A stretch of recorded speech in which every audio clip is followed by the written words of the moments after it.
Thank you, Rohan.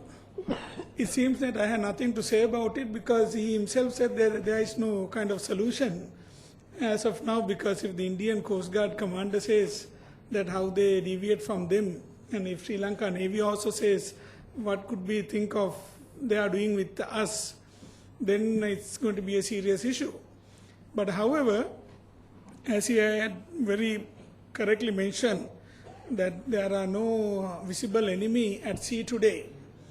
But certainly this could be a serious threat in the future. In that view only, the Secretary of Defense, he activated the Coast Guard, and now there are officers also being sent for training direct to USA. Because USA, though they are not helping the Navy, but they have come forward to help the Sri Lanka Coast Guard. In fact, from KD also directly we send cadets to become Coast Guard officers. They will be the nucleus of the Coast Guard in the future.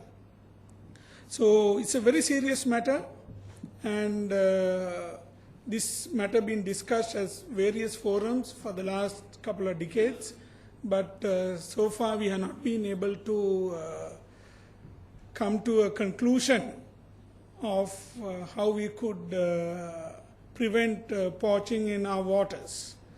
It's totally illegal, and they themselves knows. In fact, the political scenario in Tamil Nadu also always try to capitalize on this whenever the naval Sri Lanka Navy arrests them. But as he also suggested that that's on his recommendation also, continuing on the arresting of them is the only answer, at least to minimize this threat. So otherwise they also says, especially with the Kachativ Island issues, they say this was our place, this was our waters. And but now during the Sirmao Indira Pact, the Kachativ was given to Sri Lanka, and with that now it has become our waters, and they say it's a traditional right for them to come and fishing in those waters. So we had to very diplomatically handle this situation, and the way forward is, as he recommended, we have to go on arresting them and try to educate them also, but it's very difficult because the Tamil Nadu government, they also considers that it is their right to do fishing in their waters. They say it's their waters. So we have to, with time, I think, with the clear demarcation of boundaries and all that time to come, we may be able to minimize poaching in Sri Lankan waters. So we had a very good constructive session with a very illicit panel that they presented papers. So now the floor is open for a Q&A session. Can the lights be on?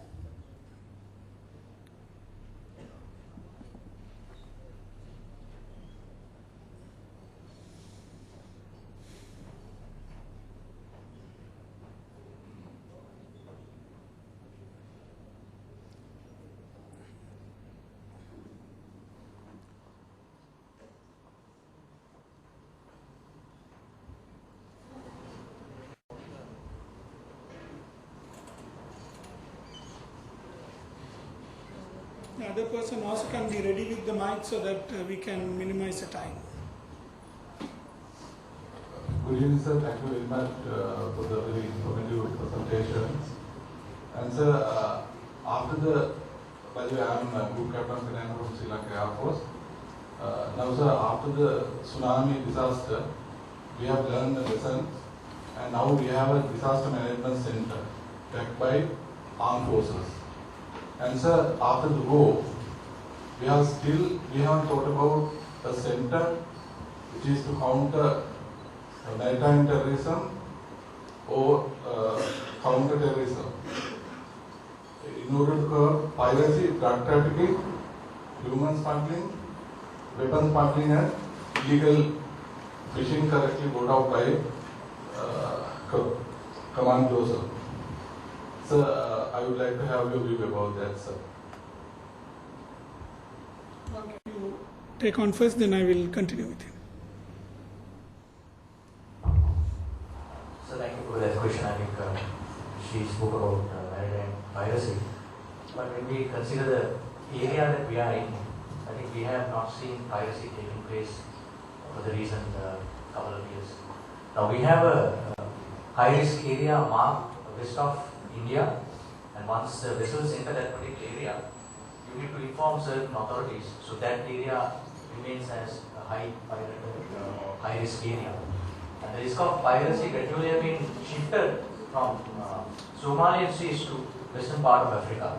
So that's the latest trend that is taking place. But I think it's always better to have a center before you have an issue coming at our doors. Because if you take the Malacca Strait, they have a really good cooperation between the countries there, and they have a common center where we can monitor, and they have various methods being in place to curb this issue, especially the piracy. So if you go by the data available, piracy is largely reduced in that particular areas. So I think that's a good suggestion. I think we would definitely take it up and think in terms of having a common center to monitor this. You asked a question on countering the Fortune on counter center for countering piracy or terrorism. Counter-terrorism and both maybe for the time being counter maritime terrorism. So now, soon after tsunami, we have thought about that, and it is very well clear now. The data is network, whereas the terrorists are very much networked in this smuggling and other activities, whereas we are not having a center for that particular purpose. Yes, as you said, we don't have a mechanism as a center for counter piracy or terrorism.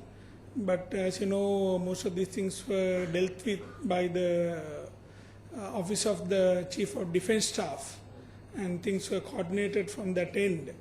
And for natural disasters, we have a center now. Yes. Professor Rohan, can you enlighten us on that, your views? Yes, sir.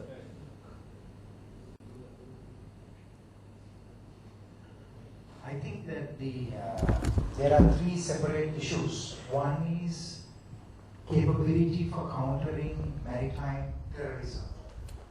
If you look at the threats to Sri Lanka from the maritime domain, the Sri Lankan army played a very crucial role, but the Navy destroyed the ATT maritime fleet, what you call the blue water capability of the ATT, and also very successfully destroyed their brown water capability. So I think that the maritime aspect is crucial. ATT itself had a very strong capability out at sea. In fact, they would have trawlers going out of Charlie, and they meet the merchant tankers, and the merchant tankers will go out to the equator, and the ATT motherships will come from North Korea and meet the merchant tankers and unload the supplies. So I think that the Navy we had a very weak Navy at the beginning of the Sri Lankan war, and I think that it is paramount for the Navy to remain strong. And personally, in my opinion, Commander Joseph's presentation should be an eye-opener for everyone here, because you should not allow foreign nationals to come and fish in our waters. It is illegal, and I think that every night the Sri Lankan Navy should go and ensure that you bring about 100 of those boats to Sri Lanka and auction those boats. You see, so you have to take a very decisive step with regard to dealing on this matter, because if you allow foreign nationals to intrude into our waters, this will lead to drugs coming in, this will lead to firearms coming in, and this will lead to a lot of other complications. So this matter has to be dealt very firmly, and I think that we should have done this starting in 2009. And if we do not take a decisive step, what is going to happen is after some time, India may say, look, this is traditionally our waters, our people have been fishing, let it continue. So I think that this is a matter that should be decided by the political leadership, but also we should take a very legalistic view on this matter.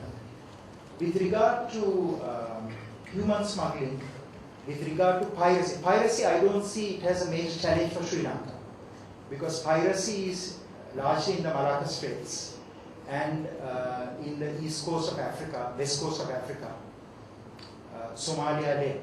And it may become a problem. It has become a problem for the Maldivians, it has become a problem for the Indians, but it's still not a serious problem for us. But I think we should exercise vigilance with regard to piracy. But we should also be paying attention to human smuggling by sea, because this has become a huge challenge. And I think that the Navy and the Coast Guard should remain and maintain those capabilities to protect our maritime resources and our maritime borders from being abused and misused by other nationalities. I think this is a very serious matter.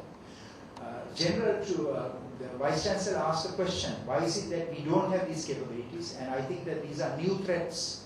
We have to build new capabilities after the end of the war. Even if you look at crime, criminality will increase certainly, because we don't have the same amount of checkpoints now. So I think that in the post-war Sri Lankan context, we have to invest more resources and more capabilities, looking at these horizon and emerging threats. Thank you. I'm being low. Can I add one comment for that, please? Actually, Where are you? I'm here. Right, okay. But I was listening to this, I just want to explain. I was in Pesa. I was in Pesa. More than $100 coming to Sri Lanka sea waters and taking our fishing harvest. The biggest problem Navy is silent, because Tamil Nadu government, they pressurize. If our fishermen arrested, they keep for a long time period. But when Indian fishermen arrested by Sri Lanka Navy without any harassment or any other thing, immediately they will ask to release. When Foreign Minister went very recently to India to invite Honorable Manmohan Singh, Prime Minister, to come for Jogam, the first issue was fishermen issue. So therefore they are violating international law of the sea. So that we must intervene, basically passing a resolution against India in this issue in UNHRC. That's my point. Thank you, Pratibha. And also I would like to get a view from our friend from India, Sripati Narayan, so that we will understand the problem well.